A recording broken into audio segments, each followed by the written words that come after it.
Hello, David McMillan here with part 3, I think, of Jail Time Made Easy. Well, it won't be easy, but I'll make it a little easier for you by telling you about the friends you'll meet. And you'll meet plenty, even if you're only in there for, 2 to 3 years. That's about tops. Yeah, looking at you, I think your first stretch will be about that. Why? Because you got ambitious and the post-mortem, you'll have plenty of time to think about that. But you'll meet people in there. Will they become friends? I don't know that they will. In my shoddy career, I've met probably, in passing, maybe as many as 9,000 people throughout various jails. What do they amount to in terms of people that I'd want to make friends or keep as friends or what? Well, not many. About, what would you say, 1 in 2.5 thousand might be worth keeping in touch with. That's pretty dismal, isn't it? Now, if you haven't got time to stay to the end of this, and I'm not even sure if I'm staying till the end of this, here's the quick lesson. When you go in, don't make any friends. Be friendly enough, but somehow scratch it in the palm of your hand in some painful way that it's very unlikely, in fact you'll make it a rule, that none of the people you'll meet for 3 months will ever be worth keeping in touch with, except maybe one. But how do you know that one? Well, fate will step in on that case. But that's such an exception, it's not worth mentioning. Let's just say for 3 months, don't start scratching out numbers in that little address book of yours. And what are you keeping addresses like that for? It doesn't matter if you write down the numbers in freehand, in open. What's the difference? That number won't mean anything by the time you get out anyway. But what you're looking for is somebody who is serving their first prison sentence and has not learnt the sad lessons that jail teaches people, the betrayals, the emptiness of that life as it has gone on for so many years. Those kind of professional jail inmates will double-cross you for sure. No, you want somebody who has not lost faith in the human race. Will you meet such a person in prison? It's possible. Look, too, for somebody who's worked in something in the real world which was demanding.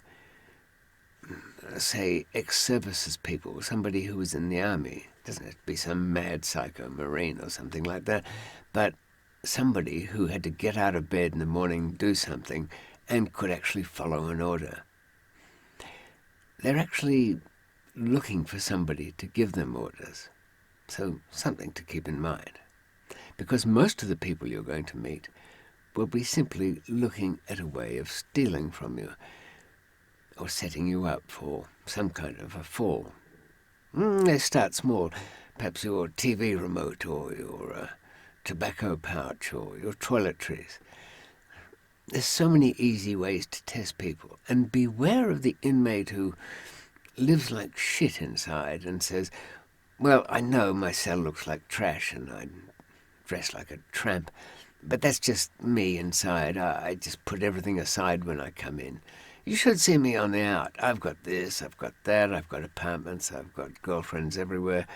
I've got control, I've got big cars, I've got things and things and things. Gold-plated things and gold-plated experiences too. No, judge them on what you see, how they behave in the prison, what little fuzzy things they go through, what they do for their recreations in prison. There aren't many, and most of them are revealing. Did I ever tell you about a group of guys I met in a prison who, well, they used to prey upon new arrivals, and they preyed on those first-timers. No, not the kind of people I was suggesting you might look out for as potential friends and confederates at some point. But they were particularly attuned to those who had a lot of life out there. Yes, they had somebody who came in with a business, good, wife and kids, family, connections, loyalty, loves, things that they cared about. And somehow, through some tax dodge, swindle, whatever, they ended up coming to prison. And they'd recognize those people because, well, they carried themselves a little better, a little bit like human beings. And they would get the sense, too, that the things they cared about were always on show. They talk about their wife, talk about their kids, their home, what they missed, how they feared for them, how they wanted to protect what they had left, how grave the injustice was of their little 2-year sentence because, well, it wasn't fair to those outside. Yes, considerate man, this fellow, and also ripe for the plucking. The group would invite him in and give him a meal, share in the cell, coffee, talk, and then gently probe, gently question. And then they would go on to say, have you thought of appealing? Well, the guy would say, because perhaps he had something remotely resembling an honest lawyer, I've been told the sentence I got was about as good as I'll ever get. There's no point appealing. Who did you have, they'd ask, and no matter what he said, that lawyer, worst lawyer in town, known to be hopeless. Then stage by stage they'd introduce more elements. Yes, they had a good lawyer, a top appeal lawyer, a little on the expensive side, but a good man nonetheless. I've seen these guys work, and they even had, when the sucker was around having another cup of coffee and a little cry, they'd have somebody walk past with a box. Who was this somebody? Somebody who was being released. And why was he being released? Because the great appeal lawyer had done work for him and was seeing him out the door. Oddly enough, in that case, the man with the box would resemble in some features the case of the coffee drinker, the sap. Who is this lawyer? He would ask. The great lawyer who disposed of the sentence that your friend with the box had. Oh, well, he's great. I didn't know of him before I came in. It was too late for me, but no, Frank, your cousin got out. When was it? A couple of weeks ago? Yes, Edward. Soon enough, the sap has signed up to get this great appeal lawyer. Now, it should be known that the chances of winning an appeal on a criminal conviction to have the sentence either quashed, reduced greatly, or dismissed entirely is something around 250 to 1 against, so it doesn't happen very often. And there's a lot of reasons for that. Mostly they don't like overturning lower courts' decisions. Sometimes they'll do it just to pick on a fellow judge. Sometimes they'll do it if nobody really cares. They might trim a bit of the sentence, but they very rarely throw the whole case out. But these kind of statistics are not bothering the mind of the new guy who's come in because he's looking at pictures of the family.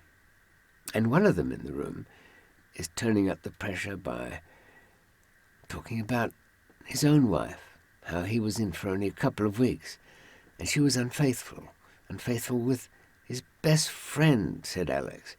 Yeah, my wife, no, nothing like yours, I can tell from the picture there, he'd say to the sap. Your wife looks so virtuous, really, no, but mine, she couldn't stand it, she couldn't live without sex, it seemed. She was being comforted in my loss, the fact that I was locked up, said Alex, by my best friend, and the next thing, well, she hid it from me for weeks. I didn't know there were visits. But not your wife, Alex would stress. Didn't want to offend anybody. So next time when he returned from a visit with his wife, another cup of coffee, another bit of consolation, and how did she seem? Anybody looking out for her interests outside there? Perhaps a friend of yours? Soon enough, the newcomer would put virtually all of his remaining assets into the hands of the appeal lawyer. How would that go? Well, it'd go well for the guys. They got a commission. Go well for the lawyer. He got a big slice, maybe $15,000, $20,000. How would it go for the sap? Badly. And what would happen when he complained about this, that he couldn't get in touch with the appeal lawyer, that the appeal lawyer actually shoved it upstairs to a much more expert lawyer to whom $10,000 was paid for an opinion? Well, what? Yes, lawyers can get opinions from more senior lawyers, more expert lawyers. And what did that opinion read? You haven't got a chance, Jack. Ha. Right. So, what did he get for his $18,500? A few cups of coffee and a piece of paper which says, "You're screwed." But he should have known that already.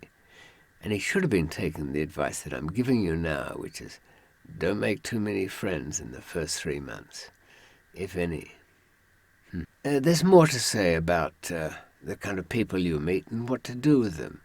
And I think we'll deal with kind of specific cases that come up from time to time. We'll do that next. But sometimes there's a few laughs to be had in there. Rather grim, but there's a few. The more wrecked they are, the funnier they can be. And scary too. See you next time.